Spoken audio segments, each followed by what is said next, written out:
Hello, thanks for joining me. Sit down and have a cup. During my career working with Fortune 500 companies, I personally designed, presented, and observed countless business presentations all over the U.S. These have included one-on-ones, small groups, board of directors, large conferences, teleconferences, video clips, and webinars. Problem with most presentations, whether they're delivered through PowerPoint, webinars, video, or even speeches, is that they fail to focus on what's most vital to the audience. So neither the presenter or the organization is positioned as an industry thought leader.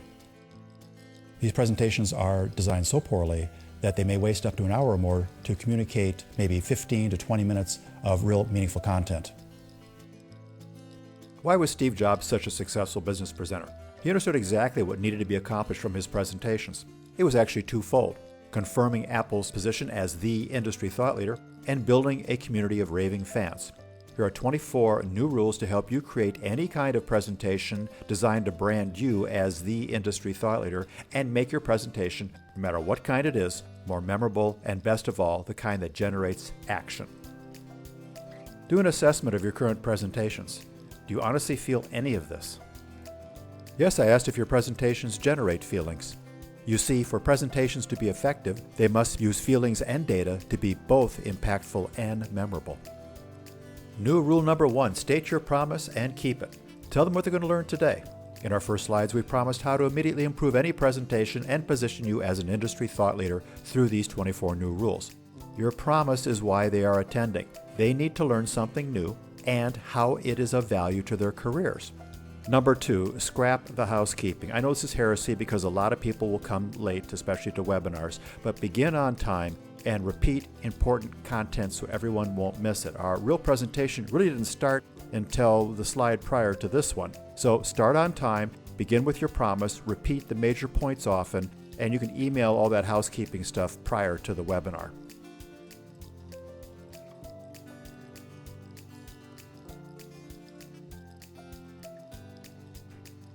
Without question, Steve Jobs was one of the best business presenters ever. He had 2 goals when presenting: confirming Apple as the industry thought leader and creating raving fans. Why do we call customers fans? Fans are extremely loyal, they're extremely forgiving, they buy more, they pay more, and they love to talk about you. Can you imagine your logo is so well loved that people will tattoo it on their bodies?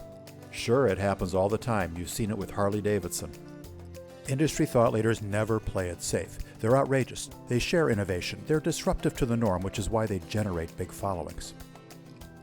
Now, this is big and still an untapped opportunity, according to Marty Barletta, who is the author of Marketing to Women.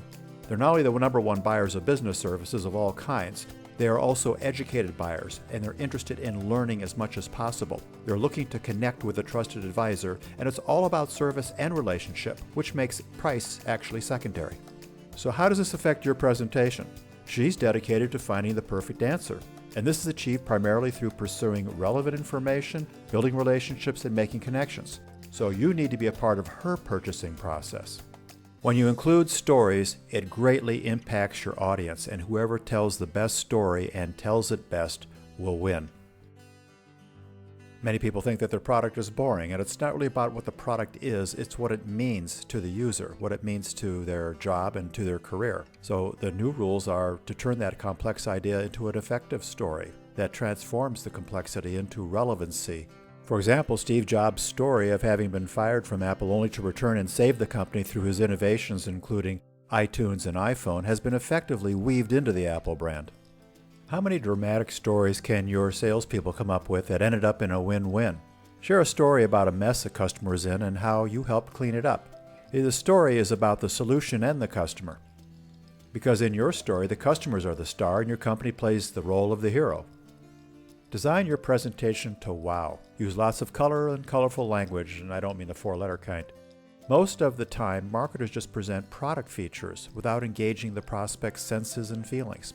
The effective communications stimulates the imagination. It's through your design you can communicate the most relevant features of your presentation or solution that will generate meaningful questions and feedback. Imagery greatly enhances memory, so take advantage of a 65% improvement in retention when you add pictures, and I don't mean cartoons, photographs. This is because people can only remember about 10% of what they hear after just 72 hours. Make sure you include infographics because the combination of imagery and information significantly improves retention. Killer charts versus charts that kill our ability to remember anything. You do it through a strong emotional story, experience, or a bold statement. A complicated chart makes it difficult for the audience to focus on the real point to be made. Major points told through an emotional statement or story is how to get people to remember the stuff they really need to make a decision in your favor. Let this soak in for a minute. Making your customer a raging success means every slide is about your customer's success. Every comment, chart, bullet, image needs to get this point across. Ask yourself, as you're designing each slide, will this help make our customer more successful? Video is big because 95% of the viewers retain the message in a video compared to only 10% of what they read in text. And you can do more than one video, maybe 3 at 20 to 30 seconds each, every 10 to 20 slides apart. Your presentation will be injected with energy and you will really grab the viewer's attention. And if you upload your video on YouTube, it can go viral.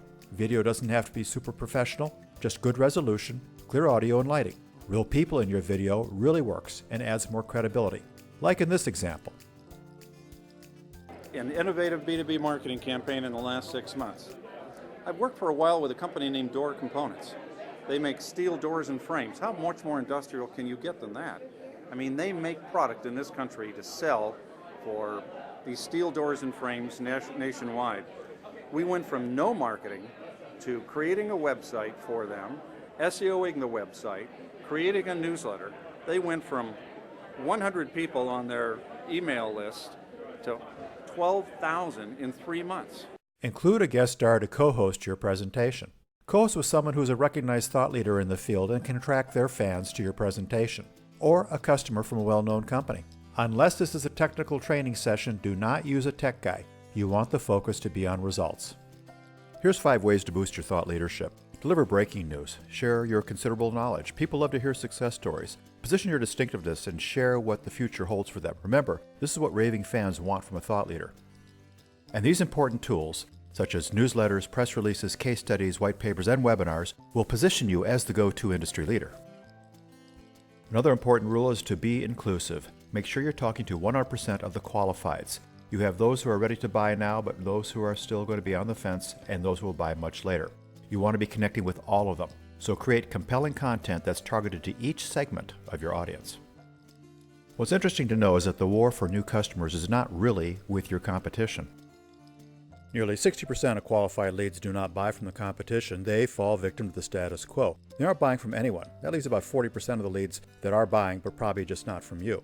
This is why the presentation must be designed to connect with every segment, no matter where they are in their buying journey. So what can you say to the group that's on the fence? Maybe something like this. Perhaps you believe that this solution is right for your company, but you don't have all the internal buy-in that you need to get your company off the fence. We'll help you build an impartial business case to present this solution internally, and you still have your choice of vendors. This is what we do as an industry leader. We help you make informed decisions. Now, the presenter is 102% of your presentation success, which is why you need an effective script that will keep your presentation on course and faster paced. As you rehearse, keep tweaking the presentation as well as the script. Keep it tight and eliminate all the non-essentials. After hearing your voice, you may probably think you're speaking too fast or too slow, but it's okay to speak more on the faster side because it adds energy to the presentation. And one more thing about scripting. Integrate emotional language and imagery into your script. Be excited. Say what you have is super fantastic, eye-popping, makes you cry, what a headache, you'll laugh, you can almost taste it, and so on. In the B2B world, most of your audience has an emotional stake in what they learn. It can mean their jobs or a promotion. And finally, use plain, everyday language. Try to use a minimum of tech talk and corporate brochure terminology. Plain talk energizes your presentation, and it will move at a faster pace.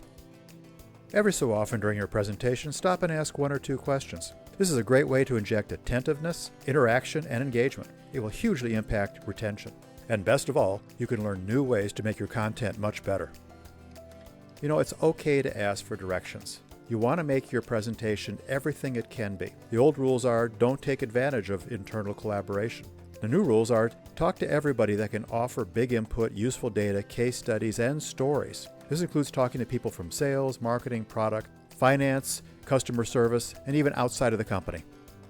Look at your database of past attendees and create a sequel. Your sequel presentation can include many of the same elements as the original, but with new information, updates, and videos. Give it a facelift. Think of your webinars in terms of a series, like a TV show, same characters but new stories. Be sure to always post presentations online where they can be accessed for review and attracting new fans. A lot of presenters will jam every page with a lot of bullets and then proceed to read everything to you. It really drags. This is why it's important to design each slide to make just 2 or 3 major points. Remember, the goal is to make your major points memorable and actionable, and this is also accomplished when you include stories and graphic images. I can't emphasize enough the importance of rehearsing and tweaking your presentation and rehearsing some more. The emphasis is on tweaking. You can eliminate all the stuff that doesn't matter to make your presentation flow much better and maintain a higher level of energy and interest. Plan and execute your presentation so well that what others need an hour to present, you can do it in 2/3 or even half the time. Tight presentations are always more memorable, and they'll keep your audience coming back again and again. Final rule is it's hammer time. So break your rules, reorganize and scrap the fluff. Emphasize thought leadership, be well prepared, be a passionate speaker, give them news, not a bunch of noise, and make the customer a success. And always connect with the heart as well as the mind. And lastly, transform all your presentations into video and make them accessible online and especially on mobile devices. I hope you enjoyed this presentation today and you found it very useful. Please contact me to discuss your own presentations and for a free consultation.